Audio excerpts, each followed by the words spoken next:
first time ever. Falling acts of terror. We are ready to engage with a two-state solution. Some of his most senior cabinet members Advise us of a new economic age.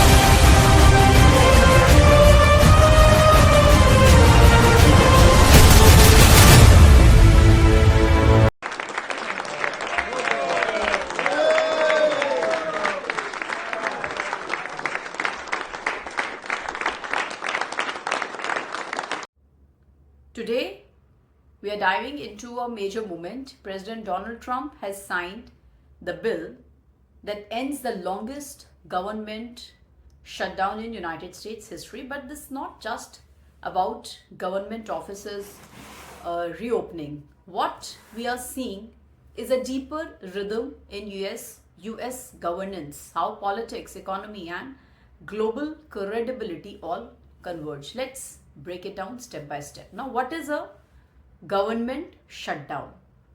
Now, in the United States, the Fed government needs appropriate budget funding to continue opening.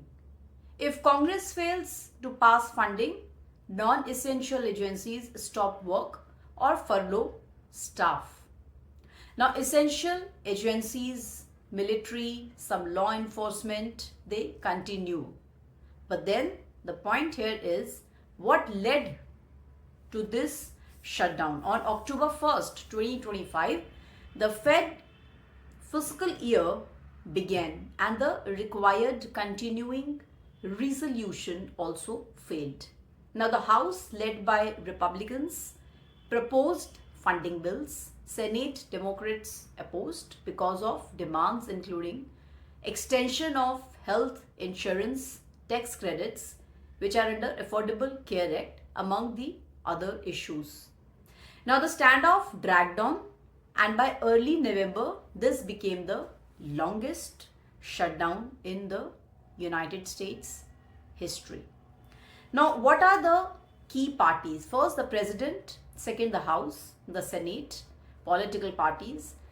Everyone have their separate roles. Now, President Trump vocally blamed Democrats and framed the shutdown as unacceptable. This is no way to run a country. This is what has been quoted. Now, the House Speaker, Mr. Mike Johnson, and Senate Republicans negotiated with some Senate Democrats to break the impasse. The shutdown lasted 43 days, making it the longest in the history of United States. Now, it affected hundreds of thousands of Fed workers, furloughs for some, even required work without pay for others. So now, what are the vital services which got disrupted? Food assistance programs like SNAP, airport and even air traffic operations, museum closures were seen. National park closures were also seen. The House passed the funding bill with a vote of 222 to 209. Now, the Senate had earlier approved the bill. President Trump signed it on 12th November 2025, bringing the shutdown to an end. Now, what the bill includes: funding of government operations through January 30th, 2026 for the most agencies. Now, full year appropriations for some departments, example agriculture, military and constructions, were also considered. Back pay for Fed workers, reversal of planned layoffs. And what was not included in the bill, let's understand that as well. Democrats' demand for extension of healthcare tax credits under the ACA was not secured in the bill. They will have to fight separately by December. So some data from the economic agencies may never be released. For example, certain employment or even inflation figures for October may be missing. Now, what is the economic impact? Now, the economists estimate the shutdown shaved more than a tenth of a percentage point of GDP growth each week during the impasse. Now, the private sector impacts included drop in auto sales, beer sales, and general consumer confidence. Then, federal workforce and services were also impacted. Fed employees returned to work. Back pay also begins. Food assistance programs resumed.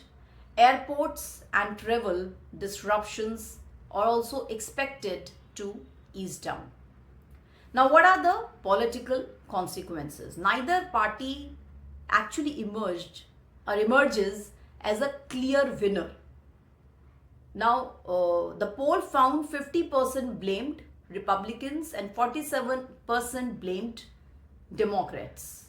So, intra-party tensions on the Democratic side about the health care priorities. Republicans want to point blame at Democrats ahead of the 2026 midterms. Now, what are the strategic implications? First, certainly the governance credibility. A prolonged shutdown signals that even major democratic governments can become dysfunctional when political polarization overwhelms the entire process. Then, global perception. For allies and adversaries alike, the US ability to fund its government is a measure of its internal robustness.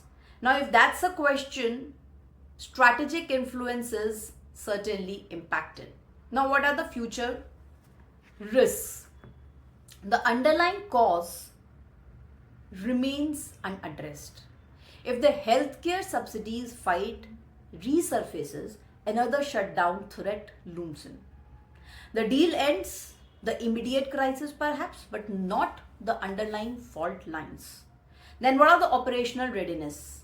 Impact on services like air traffic, food assistance, and science agencies creates vulnerabilities in supply chains and domestic resilience. So to wrap it up, yes, the government reopened. Good news for Fed employees and millions of Americans, but the fact this shutdown happened and lasted 43 days is a warning signal. For you watching this, whether you are a strategist, policymaker, or simply an informed citizen, the question is not just that shutdown ended, but how to prevent such a disruption again. Strong governance is not just about laws, it's about political will, institutional process, and strategic credibility. So if you found today's breakdown useful, please do like, subscribe, and hit the notification bell so you don't miss the future geopolitical and strategic analysis here in this channel. Do leave your thoughts below, and what do you think is the biggest takeaway from this shutdown, and how would you rate the United States government's ability to manage this entire crisis going forward? Thanks for watching this video, and do stay tuned and stay sharp. I'll see you in the next video. Jai Hind and Jai Bharat.